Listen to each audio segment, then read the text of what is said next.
পুরোদমে বর্ষাটা পড়েই গেল, কি বলো তোমরা বন্ধুরা? এখানে তো লাগাতার বৃষ্টি হচ্ছে, মেঘ করছে।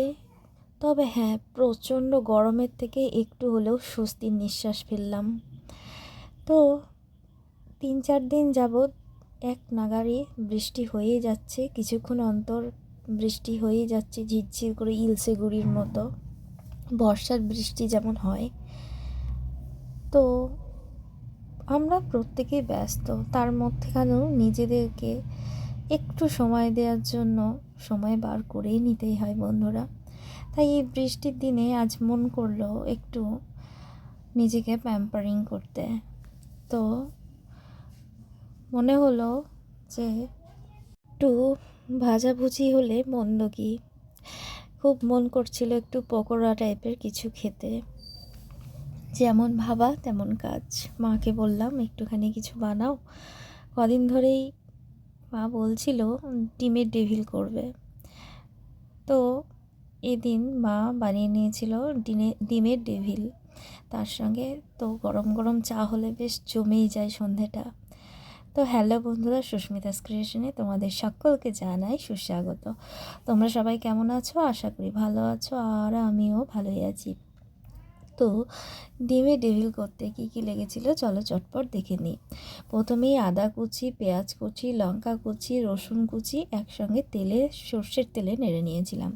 তোমরা যদি আদা কুচি আর রসুন কুচি না দিয়ে বাটা দিতে চাও তাও দিতে পারো, কোনো অসুবিধা নেই।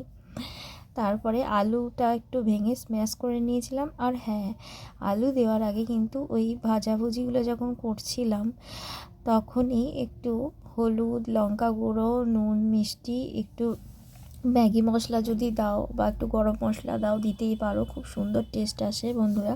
দিয়ে আলুটাকে দিয়ে ভালো করে নেড়ে নিলাম। একটা আলুর খুব সুন্দর একটা স্ম্যাশ করে একটা আলুর ভর্তা টাইপের তৈরি হয়ে গেল, যেটা চপের মশলা বলে। তো তারপরে ডিমগুলোকে সেদ্ধ করে নিয়েছিলাম। কেউ যদি গোটা ডিমে করতে চাও করতেই পারো, আমরা অর্ধেক করে নিয়েছিলাম ডিমগুলোকে মধ্যে মধ্যে দিয়ে আলুর চারপাশ, ডিমটা আলুর মধ্যেখানে দিয়ে চারপাশটা আলু দিয়ে কভার করে নিয়েছিলাম। আর কর্নফ্লাওয়ার আলাদা করে বাটিতে গুলে নিয়েছিলাম বন্ধুরা। কর্নফ্লাওয়ারে একটু নুন দিয়েছিলাম সামান্য, আর আলুর পুরে তো আগেই দেওয়া আছে, ওর জন্য বেশি কিছু দিতে হয়নি।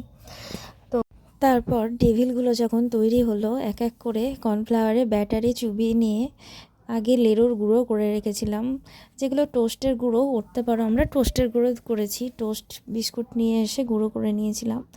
তো তারপরে কর্নফ্লাওয়ার থেকে তুলে ডেভিলগুলোকে লেরোর গুঁড়োর মধ্যে ভালো করে মাখিয়ে নিয়েছিলাম। আমরা একটা কোটিংই করেছি, তোমরা চাইলে ডবল কোটিংও করতে পারো। তারপরে সাদা তেলে, মানে অনেকটা ডুবো ডুবো তেল দিতে হবে, ভেজে নিতে হবে মচমচে করে। ওপর থেকে একটু বিট লবণ ছড়িয়ে আর সস দিয়ে সার্ভ করতে হবে গরম গরম। খেতে অসাধারণ হয়েছিল বন্ধুরা, তোমরা এইভাবে বানিয়ে দেখতে পারো।